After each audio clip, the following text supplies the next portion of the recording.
जिव्हाळ्याचा आणि मौलिक आणि हृदयाला स्पर्श करून जाणारा असा हा कार्यक्रम आहे।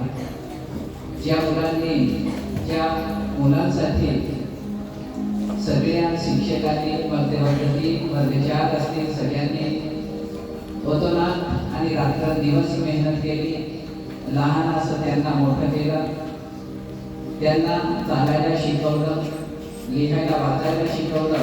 फक्त शिक्षकांनीच नाही तर या ठिकाणी या शाळेला जेवढा परिवार आहे, जेवढे कर्मचारी आहेत, त्या सगळ्यांनी त्यांना घडवण्यामागे त्यांचा हात आहे।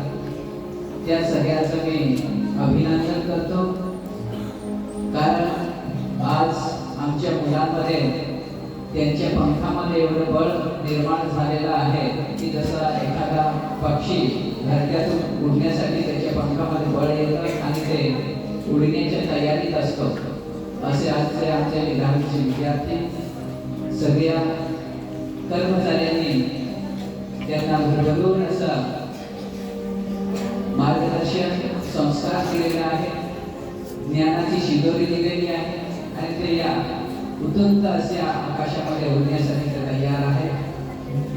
त्यांना पुढच्या या आयुष्यामध्ये भविष्यामध्ये त्यांचे जे स्वप्न आहे ते साकार करण्यासाठी तेवढं बळ आम्ही दिलेलं आहे। आमची शेवटची एवढी इच्छा आहे की त्यांनी कुठेही न भरकटता जी यशाचा मार्ग आहे, जे आपलं उद्दिष्ट आणि स्वप्न आहे ते स्वप्न आपण साकार केलं पाहिजे। आमची एवढी इच्छा असते की आम्ही जो तयार केलेला नाणा असेल, पैसा असतो, तो कुठेही टाकला तरी त्याचा आवाज यायला पाहिजे, असं हे नाणं तयार करण्याचं काम या ठिकाणी सगळे शिक्षक सगळे कर्मचारी करत असतात। शेवटी खूप मारावं लागतं, बोलावं लागतं, प्रेमाने सांगावं लागतं। कदाचित अशा या काही वेळेस माझ्याकडून कमी जास्त मार्ग दिला गेला असेल तर मी त्याचे क्षमा मागतो। परंतु मित्रांनो, आमची एकच इच्छा असते की आम्ही ज्या दिवसातून गेलेलो आहे, ज्या परिस्थितीतून आम्ही बाहेर पडलेलो आहे, तसं तुम्ही त्या परिस्थितीमध्ये जाऊ नये, ते दिवस तुमच्यावर येऊ नये म्हणून आम्ही या ठिकाणी तुम्हाला एक चांगला मार्ग दाखवण्यासाठी नेहमी प्रयत्न करत असतो। आम्हाला जेवढं ज्ञान आहे ते देण्याचा प्रयत्न करत असतो, कारण मी सुद्धा या शाळेत शिकलेलो आहे, या शाळेचा मी विद्यार्थी आहे। तुम्हाला तर या ठिकाणी सगळं भेटतं।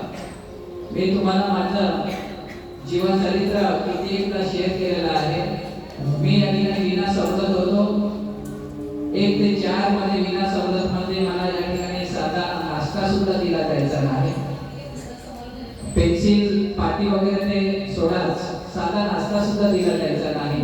ज्या दिवशी या शाळेमध्ये माझ्या वर्गामध्ये कपडे वाटायचे, पाटी पेन्सिल वाटले जायचे, पुस्तक वाटले जायचे। आज सुद्धा जो 10वीचा वर्ग आहे, त्यावेळेस तो 7वीचा वर्ग होता आणि तिथे त्या वर्गाच्या मागे जाऊन मी रडायचो, मलाच का देत नाही, मलाच का देत नाही म्हणून। परंतु मित्रांनो, खूप असे संकट आली, समस्या आल्या, परंतु त्यांना न डगमगता आज त्या शाळेमध्ये तुमच्या समोर मी एक शिक्षक म्हणून उभा आहे।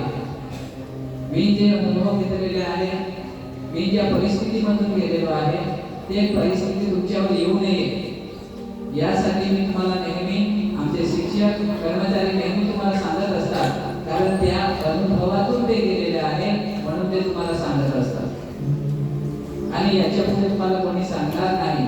आमची एकच इच्छा असते की इथून गेलेला आमचा मुलगा, आमची मुलगी ती पुढे आम्हाला कोणतंही वाईट मार्गाला जाताना दिसायला नको किंवा वेठबिगारी काम करताना दिसायला नको, कारण ज्या वेळेस असं दृश्य आमच्या डोळ्यासमोर दिसत असतं त्यावेळेस आमच्या माना या खाली जात असतात।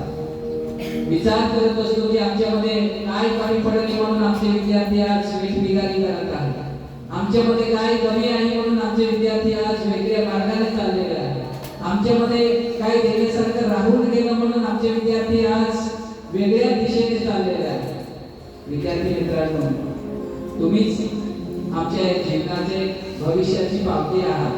तुम्ही जर चांगले शिकले, तुम्ही चांगले सवरले, तुम्ही एखाद्या हुद्द्यावर जाऊन बसले तर आम्ही कलर गाईड करून फिरू की आमचा विद्यार्थी आहे. बस आजच्या या शेवटच्या दिवशी एवढीच तुमच्याकडून अपेक्षा करतो की उद्या या आकाशामध्ये, कुटुंब अशा आकाशामध्ये उडा. या ठिकाणी खूप स्पर्धा आहे. असं आम्ही तुम्हाला घडवलेलं आहे की किती कठीण प्रसंग राहिला तरी त्या स्पर्धांना भेदण्याचं, त्या स्पर्धांना सामोरं जाण्याचं बळ तुमच्यामध्ये दिलेलं आहे. तर तुम्ही यशस्वी व्हा आणि भविष्यामध्ये चांगल्या पदावर विराजमान व्हा. एवढीच माझी आजच्या या निरोप समारंभाच्या दिवशी तुम्हाला एक मनोकामना आहे. ईश्वराचरणी तुमच्यासाठी प्रार्थना आहे. माझं भाषण या ठिकाणी संपवतो. जय हिंद, जय महाराष्ट्र.